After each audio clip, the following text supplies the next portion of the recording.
Welcome to the Varsity Zone Insider. I have one of our newest franchisees who is going to be the franchise owner down in the Frisco market as we see the expansion happening in Dallas with Varsity Zone, joined by Michael Fontaine, who is going to give you some insight and just kind of the reasoning why he moved forward with not only horsepower, but Varsity Zone. So first, just want to take time and say thanks, Michael, for jumping on today and excited to chat with you. You bet, Chris. Excited to be here. Excited to chat with you and to dive into this a little bit. Awesome. I like to keep this kind of open, ended, and then in a series of kind of the same questions I ask a few other people I've done these recordings with. I'd like to just get a little insight on your background and what you were kind of doing prior to horsepower and Varsity Zone, and what made you even have you kind of down the rabbit hole looking at different existing businesses and franchise concepts. Yeah, absolutely. So in a different lifetime, I ran some restaurants, worked in the restaurant business, but about 14 years ago, I got into the oil field services space and climbed the ranks. Won't bore you with the whole story, but climbed the ranks. And when I left there, I was VP of fleet. Prior to that, I'd also been VP of supply chain, large oil field services company doing over $1 billion in revenue annually. And I had actually about 2 years ago started my own business as well. It's a B2B service space. Wasn't a franchise, and the business is great, but it's very project based, and so there's certainly some ups and downs with it. We do our best to smooth that out. But over the course of time, over the last few years, Chris, I've really realized that down the road, as I look 20, 30, 40 years into my future, I realize I don't have a desire to retire. My desire is really to build businesses that I can work with my kids in.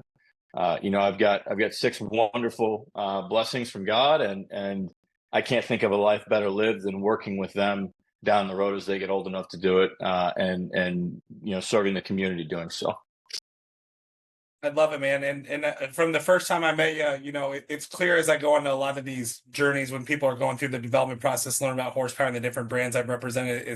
It's clear cut and defined when people move forward what their why is, and you brought back the kids and being able to kind of leave like a business legacy, family, business that you could get in with your kids, and that was apparent from the beginning. So spot on with that. And as you were in the process with me and you were really learning about horsepower and Varsity Zone, why horsepower and why Varsity Zone? Like what made you attracted to ultimately be able to cross the finish line? And this brand doesn't have a lot of franchisees. There's a lot of risk. You are what is called an early adopter, which a lot of people on the front end would say, that's a lot of risk to be taken. Why horsepower and why Varsity Zone?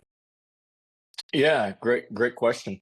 Uh, you know, Prior to the oil field services, I mentioned a little bit of a restaurant background. Part of that was being in a restaurant franchise with my parents, and actually that failed. Our franchise did, and then the whole franchisor system failed as well. And part of that was being in the Great Recession, right? '07, '08. Not a whole lot of resilience in the restaurant business during that time. You had to be pretty well established. But the other thing was they were a very small brand. That was their only franchise. And you look at horsepower and you say, oh, hey, Varsity Zone doesn't have an established track record, but horsepower does. This is, correct me if I'm wrong, but I believe this is the ninth brand Yep. under horsepower. Yep. And so you can look and see that, hey, these guys have built other brands. And to me, if you've built other brands and you're looking at a brand, that's in a space like Varsity Zone is the HVAC space. Look, HVAC isn't going anywhere. And the reality is, even if we go into a really bad recession like happened in the '07, '08, '09 timeframe, if your AC, your heat goes out in various areas of the country, man, you're going to do everything you can to figure out how to get it back, right? And there's obviously options for financing and things like that. So when I step back and look at the whole thing, it's like, okay, well, yes, Varsity Zone's brand new, but horsepower isn't. And I talked with the people; they seem to understand both, just the business space in general, how to build a successful franchise and support their franchisees.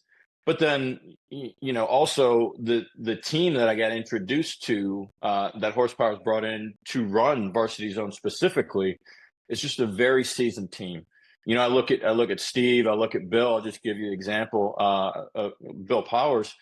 Bill's a guy who does not need to work, right? Right. He's done this whole thing before, and he's doing it. Pardon the corny expression, but he's doing it for the love of the game, right? Yeah. Bill has just this wealth of information. So does Steve. And what two better guys to be leading it? And the rest of the team seems really strong as well. What two better guys to be leading it? And for me, hey, I'm betting on those guys. I'm betting on horsepower. And when I step back and look at the whole thing, it made all the sense in the world.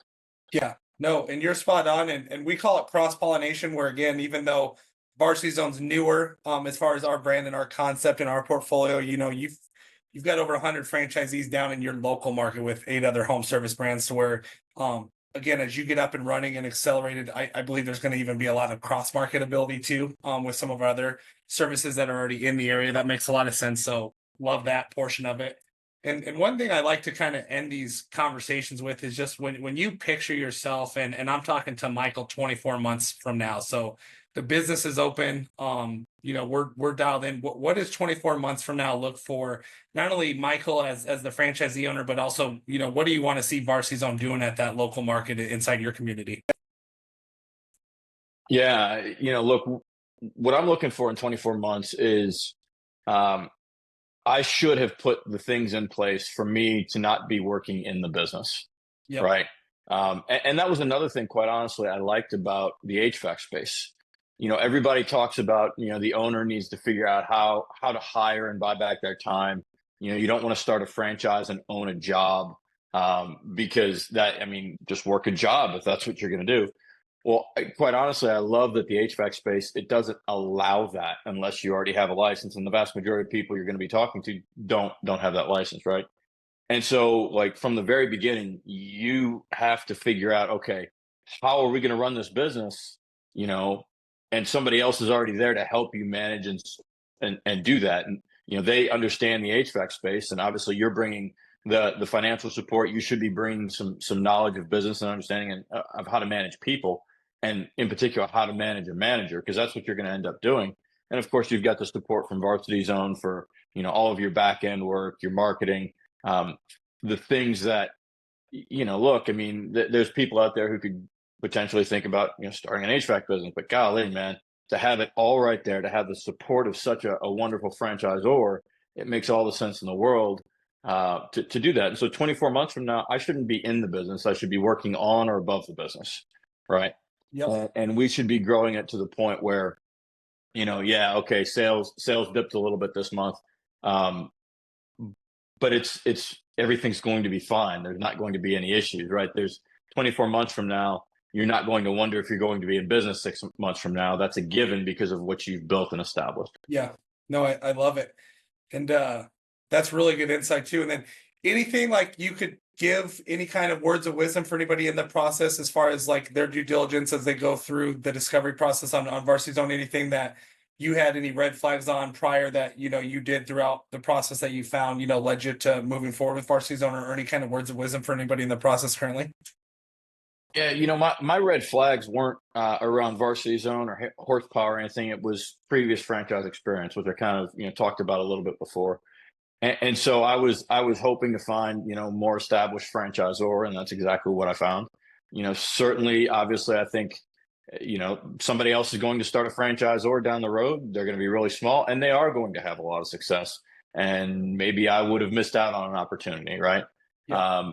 But I think look, franchisees are going to fail. Like horsepower will absolutely have franchisees that are going to fail. But when you have a large group of franchisees that have been successful, Mm-hmm.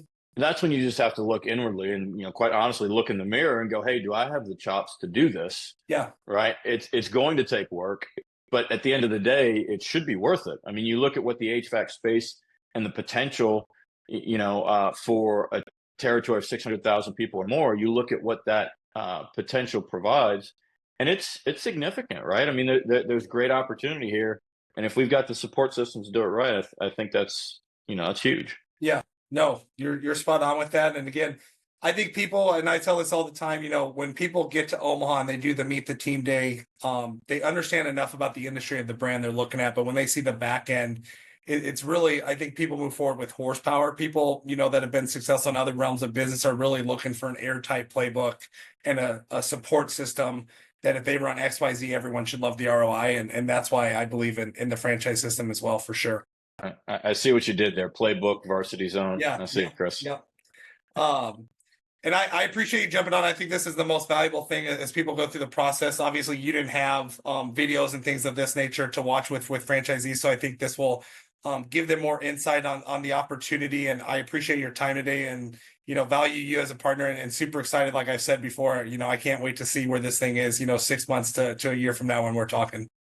You bet, Chris. Happy to do it. The only other thing that I would recommend other people explore that I didn't mention earlier. There's a fantastic book called Buy Back Your Time, and it gives people an outline on how to manage a business without having to pull their hair out, right? Without having to be involved in every single little thing. So anybody opening a franchise should read that book, especially if they're looking at it from having a manager, or even some of the other brands where they need to find a way to be involved in the things that produce value. Right? If the owner's the best salesperson, then the owner shouldn't be spending 20 hours a week working on accounting things. They've got to figure out how to get out of that, right? It goes back to kind of what you alluded to earlier, right? Being more on the business and in the business, like being able to set up that structure to where everyone wins for sure. That's right.